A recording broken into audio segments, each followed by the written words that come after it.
वाल्मीकि रामायण में मंदोदरी की कहानी नहीं है। इसमें सिर्फ इतना जिक्र है कि वे मायासुर और हेमा की संतान थी। हालांकि उत्तर रामायण में मंदोदरी के सौंदर्य और उनके जीवन का वर्णन मिलता है। अद्भुत रामायण में मंदोदरी को सीता की माँ बताया गया है और इसी में जिक्र है कि सीता के हरण के बाद गुसाई मंदोदरी ही अपने पति रावण की मौत का कारण बनी थी। अद्भुत रामायण के अनुसार रावण एक विशाल कुंड में साधुओं का खून जमा किया करता था। एक तपस्वी गृत सामदा सालों से कड़ी तपस्या कर रहा था ताकि वो देवी लक्ष्मी को अपनी पुत्री के रूप में पा सके। तब के ही क्रम में साधु दूब से निकले, दूध को एक पत्र में जमा करता और उसे मंत्रों से अभिमंत्रित करता। साधु को विश्वास था कि इससे लक्ष्मी उसमें आ बसेगी।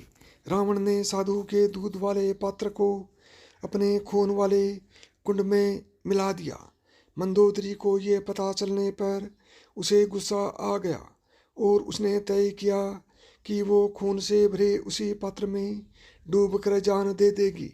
मान्यता है कि साधुओं के खून से भरा वो पात्र किसी जहर से भी ज्यादा जहरीला था।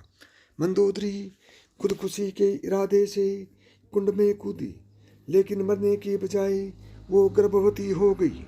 इसकी वजह कुंड में मिला दूध था। मंदोदरी का गुस्सा तब भी कम नहीं हुआ था। उसने भावी संतान को कलंक मानते हुए उसे कुरुक्षेत्र में जमीन में दफना दिया। यही वो जगह थी जहाँ राजा जनक को खेती करने हुए देवी सीता संतान के रूप में मिली। रामायण के एक और संस्करण में देवी भार्गव पुराण में जिक्र है कि मंदोदरी के सौंदर्य पर मोहित रावण जब उससे विवाह की सोचता है तब उसे चेतावनी भी मिलती है कि इस शादी से जन्मी पहली संतान उसके विनाश का कारण बनेगी। रावण चेतावनी नज़रअंदाज कर देता है और मंदोदरी से विवाह करता है। बाद में उसकी गर्भ से जन्मी पहली संतान को खुद रावण ही कुरुक्षेत्र में जमीन में दफना आता है। यही बच्ची सीता बनी और रावण की मौत का कारण बनी। आनंद रामायण के अनुसार राजा पदक्ष की एक बेटी थी जिसका नाम पदा था। वे देवी लक्ष्मी का अवतार थी। जब उनकी शादी का आयोजन होता है, रावण उनके पिता को मार देते हैं। दुखी पदा आग में कूद जाती है। रावण को उसका शरीर मिलता है जो 5 रत्नों में बदल गया था। वो उसे एक पेटी में बंद करके ले जाता है। मंदोदरी पेटी खोलने पर देखती है कि भीतर पदा है। मंदोदरी अपने पति को पेटी से दूर रहने की सलाह देती है।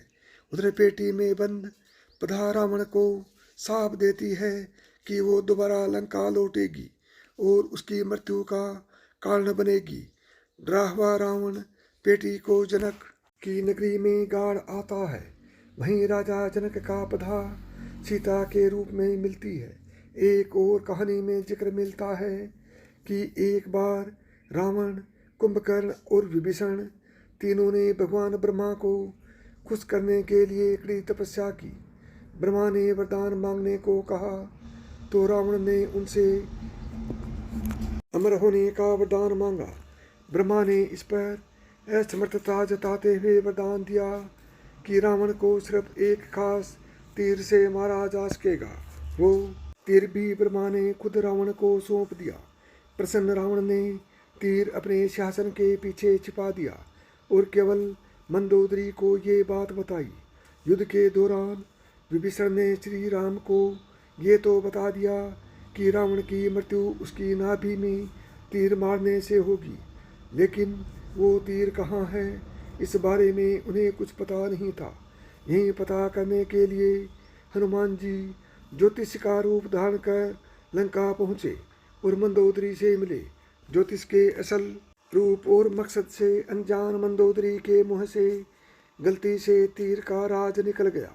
इसके बाद हनुमान ही वो तीर लेकर राम के पास लौटे और अगले दिन युद्ध भूमि में रावण उसी तीर से मारा गया। प्रेम से बोलो जय बजरंगबली की।